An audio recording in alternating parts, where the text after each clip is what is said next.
What's the Knicks up to? What are they up to? Because that was the top of the ESPN.com news stack today, is that Scott Perry is not getting renewed for the Knicks. What are they going to do at the general manager position? What does this mean, do you think? Well, again, with all due respect to Scott Perry, he was not the lead. And something that's happened, this is in the weeds, Rich.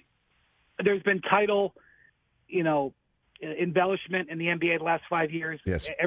There's no more general managers. They're now all presidents, and the number 2 is called general manager. No offense to Scott or anybody, but Leon Rose is still firmly in control there, and he's got a very full staff. Scott Perry was a holdover from the previous regime. But I think if you look at the Knicks, last summer they were very, very patient. They could have gone and gotten Donovan Mitchell, and it was going to cost them a lot in terms of draft compensation and young players. And they were patient. They said, we don't think that we need to make this move right now, and they were rewarded. The moves that they did make, specifically Jalen Brunson and Josh Hart and their young players developing and showing trust in Julius Randle, they got farther than the team that traded for Donovan Mitchell, the Cavs. They beat them.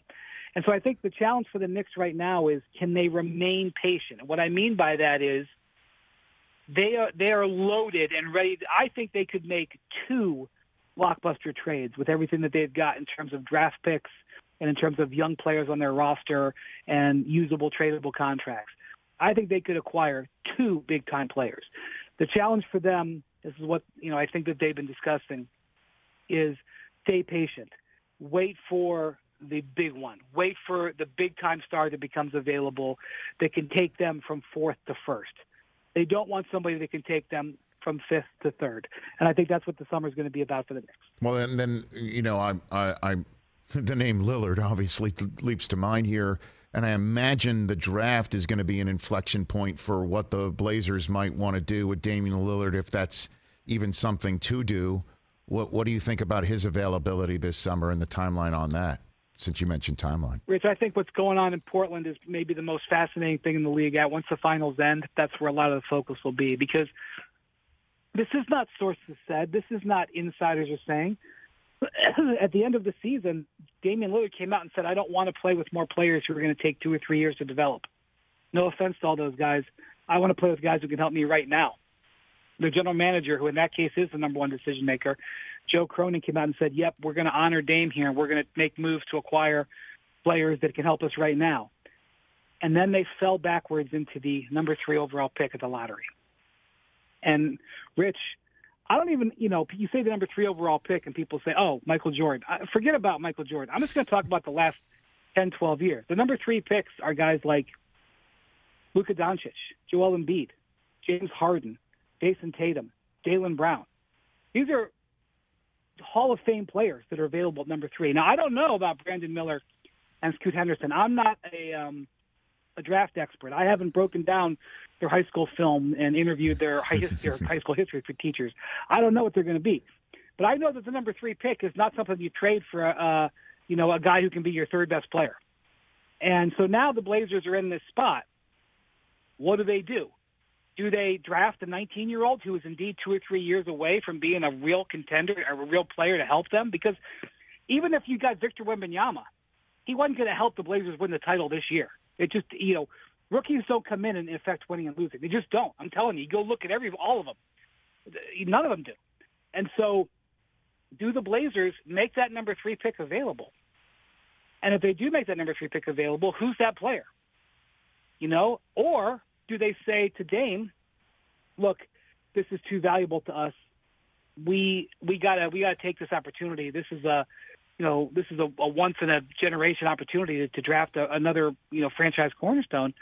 And if that's the case, what does Dame say? Does Dame back up what he said 2 months ago, that he didn't want to play with that, or what? And so I don't have the answers, Rich, but I can tell you that the whole league is watching that very closely, and there could be 3 or 4 picks in the top 10 that are available.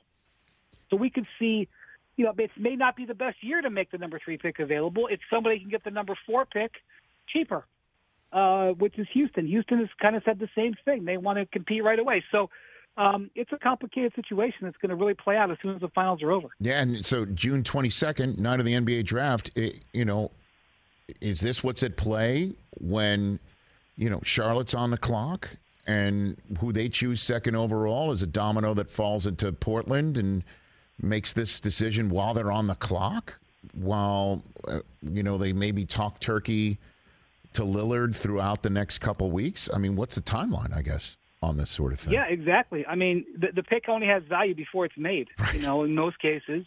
Right. And so, like I mentioned, I mentioned some other teams. I mentioned Houston.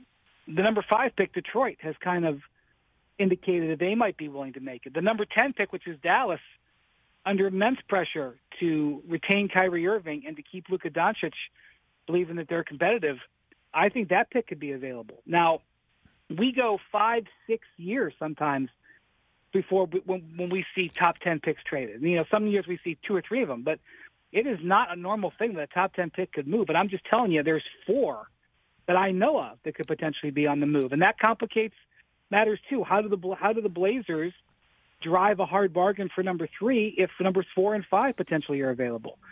So it's going to be a fascinating. And the other thing is it's kind of like a 3-tiered. The scouts kind of look at it as 3 tiers. Obviously, Wembanyama is by himself.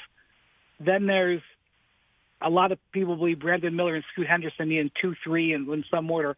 And then there's a 3rd tier of players between 4 and 10 that are sort of comparable. Depends on who you like, and that could affect it too. That could affect what the value of the number 3 pick versus the number 4 pick is. I mean, it's a particularly interesting strategy draft, even if it's not maybe a star-studded draft after the top few picks. There's a lot of strategy that's going to come out in this next month. Catch the Rich Eisen Show every single day on the Roku channel, 12 to 3 Eastern, for free.